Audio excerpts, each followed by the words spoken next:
মাটির পাতিলে ভাত রান্না। আসসালামু আলাইকুম সবাইকে। আজকে আমরা মাটির পাতিলে ভাত রান্না করব। বিদেশে মাটির পাতিলে ভাত রান্না, অনেক আগে দেশে যেমন মাটির পাতিলেরা ভাত রান্না হতো, এখন তো আর ভাত রান্না হয় না মাটির পাতিলে। এখন কিছু বাড়িতে এমনি পাতিলে রান্না করে, কিছু বাড়িতে এমনি সচরাচর রাইস কুকারে রান্না করে। কিন্তু এখন আমরাও রাইস কুকারে রান্না করি, কিন্তু আমরা আজকে মাটির পাতিল কিনে এনেছি, মাটির পাতিলে ভাত রান্না করব। এই দেখেন আমাদের মাটির পাতিলটা, এই মাটির হাঁডিতে এখন ভাত দিলাম।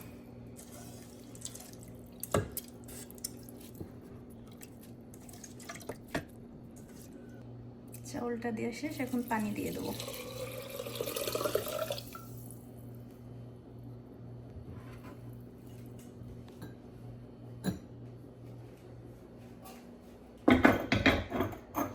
বিসমিল্লাহ।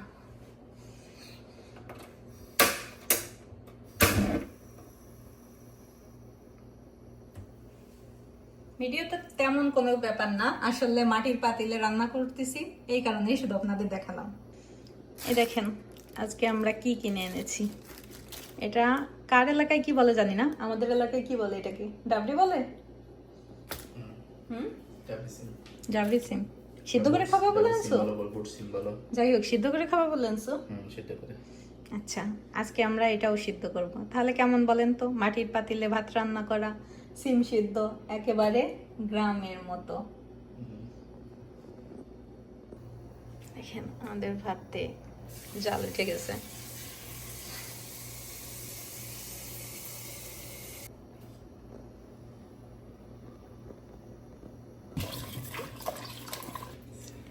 এই যে সিম পানি দিয়ে সিদ্ধ পাতিলে, অন্য কিছুতেও দিতে পারতাম, কিন্তু পাতিলে আজকে গ্রামের মতো বলছি যে আপনাদের গ্রামের স্টাইলে আমরা সবকিছু করব গ্রামের মতো করে, এই কারণে পাতিলে সিদ্ধ দিলাম।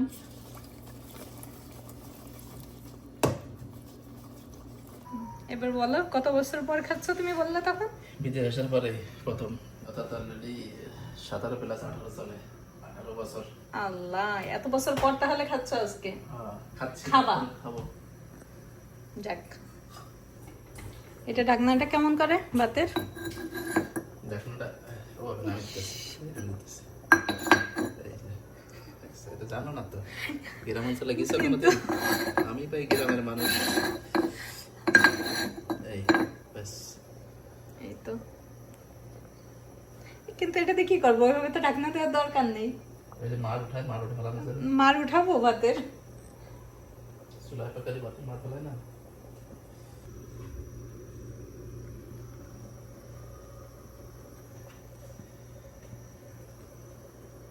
তো এক পাশে আমাদের মাটির পাতিলে ভাত রান্না হচ্ছে, এক পাশে সিলভারের হাঁড়িতে সিম সিদ্ধ।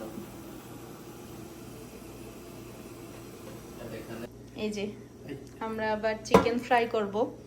এটা আবার গ্রাম্য পদ্ধতিতে না, এটা এয়ার ফ্রায়ারে ফ্রাই করব আমরা চিকেনটা। তো আমাদের ভাত তো ফ্রাই হয়ে আসছে,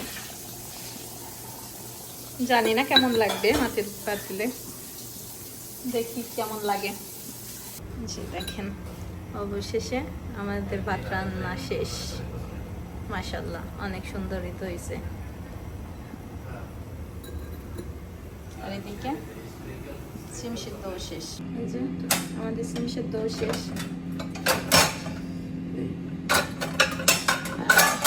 কোনো ফ্রাই হয়নি, এটা অবশ্য পরে টেস্ট করব।